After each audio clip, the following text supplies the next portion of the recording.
This is Optimal Finance Daily, episode 2231. What are the costs of working? Part 1 by Marjolein Dilven of RadicalFire.com. And I'm your host and personal finance enthusiast, Diana Merriam. Today we have a longer article for you. So what I'll do is split the article up, reading the first part today and finishing it up tomorrow. There's a lot to get through, so let's dive right into part 1 and start optimizing your life. What are the costs of working? Part 1 by Marjolein Dilven of RadicalFire.com. When thinking about spending in early retirement, people think automatically they'll spend more. There's more free time, which you'll now spend doing things instead of working. That said, people often forget that they're also spending money to work. What are the costs of working? You're probably spending more money on work than you realize. When you think about it, you're spending plenty of money to go to work. Imagine if you retired. You didn't have to have that extra car, those fancy clothes, eat those lunches. In this article, we'll dive into some of the direct and indirect costs of having a job. When you know how much you spend on that, you'll have a better overview of what paycheck you're actually taking home. Know that while there'll be a focus on the financial costs of working, there are also other factors that come into play. Things like job satisfaction, colleagues, and time spent all count. Let's dive straight into the article. What are the costs of working? Going to and from work. You have to go to work and return home every day. That leads to transportation costs. If you're taking your car to work, you need to take into account the gas you're using plus the depreciation on the car. If you wouldn't have this car if you weren't working, you can take the entire value of the car into account. When you're biking, you can take the cost of your bike on a monthly or yearly basis. When you're going by public transport, it's simply the amount that you spend on going to and from work. Personally, I drive my car to work. I have a leased car, so the amount of kilometers I drive is irrelevant since my company pays gasoline for me. The fixed costs I have every month are additional taxes that I have to pay on top of my income taxes. I wouldn't drive a car if it weren't for my work, meaning that I would take public transport instead to visit my friends. I'm paying now around 180 euros every month on taxes. Otherwise, I would pay 33 euros on a weekend train card, what I'm now doing with my car, meaning that I can pay 146 euros every month to go to work. That's the money I pay for having the convenience of the car.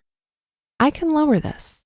One way would be to work remotely, meaning that I don't need my car to drive to clients.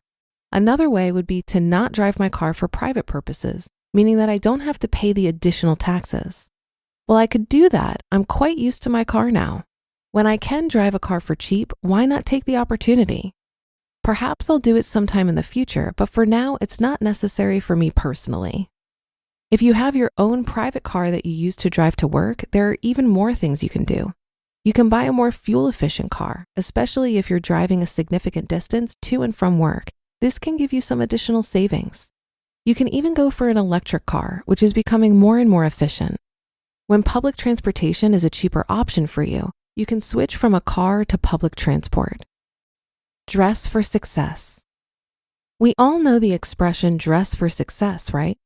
Well, dressing for success also costs us a significant amount of money each month. Depending on your lifestyle and work, you can spend a lot of money on having a professional wardrobe for work. You can spend thousands of euros every year keeping your wardrobe up to date. While we all know that successful people wear the same clothes every day, it's still tempting to update your professional wardrobe regularly. But there are lucky people who can wear the same clothes to work as they're wearing when they stay home. When you're one of those people, it probably doesn't cost a lot to dress for work. On the other hand, people who have an office job are expected to look professional, and they might spend more. I know that I would love to wear my sweatshirts to work every day, but sadly that wouldn't be appreciated. When I started working, I bought a few new pants and that's it. I already had some shirts, so that's what I'm dressing with right now. I started a clothing ban last year, meaning I won't buy any new clothing for as long as possible. This year, I haven't spent any money on dressing for success. Last year, I bought 2 new pairs of shoes and 3 new pairs of pants for work. That's about it. Taxes. Taxes are the most boring and the most direct cost of working. The more you earn, the more taxes you owe.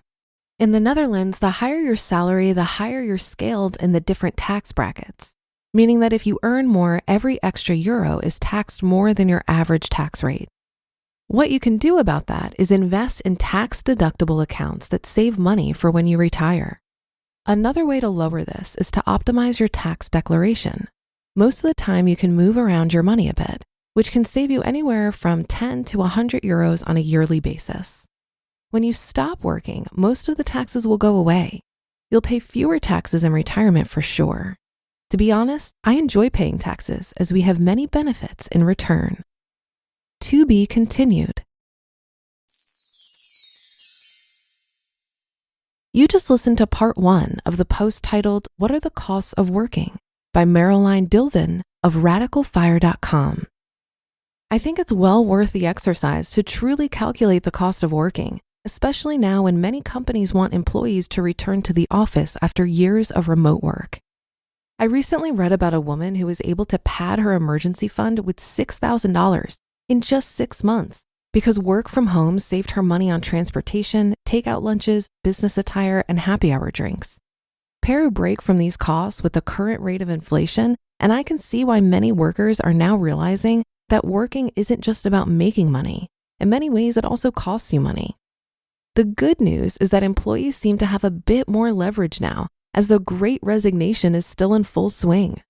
A record 4.5 million people quit their jobs in March 2022, and the unemployment rate is down 3.6%, which means that more jobs are available than there are workers to fill those jobs.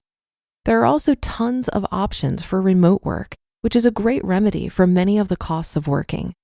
So if you determine that your cost of working is not adequately offset by your pay, you potentially have some good options.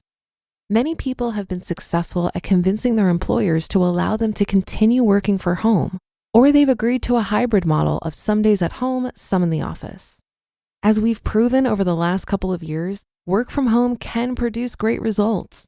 But if that's not a possibility, it might be time to start looking for a job that's less expensive. That'll do it for today. I'll finish the rest of this article for you tomorrow, so be sure to come back for part 2, where your optimal life awaits.